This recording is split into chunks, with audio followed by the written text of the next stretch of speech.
ባህታውያኑ ጥርግ ብለው ከተማ ገብተዋል። ምመኑ ጥርግ ብሎ ገዳም ሄዷል። ሱባኤ ስም ወጥተው የቀሩ ስንት ምመናን አሉ።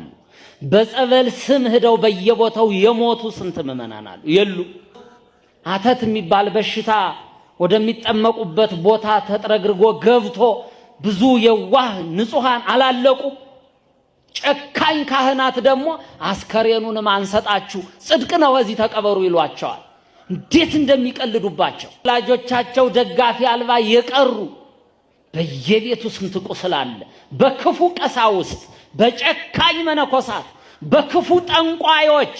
የሚያሳዝነኝ ደግሞ ሁላችንም ዝም ማለታችን ደግሞ ከላይ እስከ ታች ድረስ በህዝቡ ላይ ይሄ ሁሉ ቀልድ ሲቀለድ፣ ይሄ ሁሉ ሴራ ሲተበተብ ዝም ሁላችንም። ባህታውያኑ ጥርግ ብለው ከተማ ገብተዋል። ምመኑ ጥርግ ብሎ ገዳም ሄዷል። ሱባኤ ስም ወጥተው የቀሩ ስንት ምመናን አሉ። በጸበል ስም ሄደው በየቦታው የሞቱ ስንት ምመናን አሉ። የሉ አተት የሚባል በሽታ ወደሚጠመቁበት ቦታ ተጥረግርጎ ገብቶ ብዙ የዋህ ንጹሃን አላለቁ።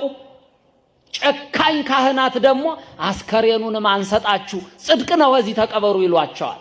እንዴት እንደሚቀልዱባቸው ወላጆቻቸው ደጋፊ አልባ የቀሩ በየቤቱ ስንት ቁስል አለ። በክፉ ቀሳውስት፣ በጨካኝ መነኮሳት፣ በክፉ ጠንቋዮች።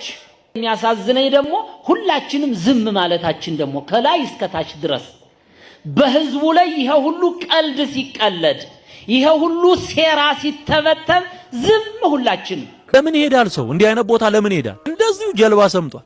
ግንቦት 12ን ጠብቁ።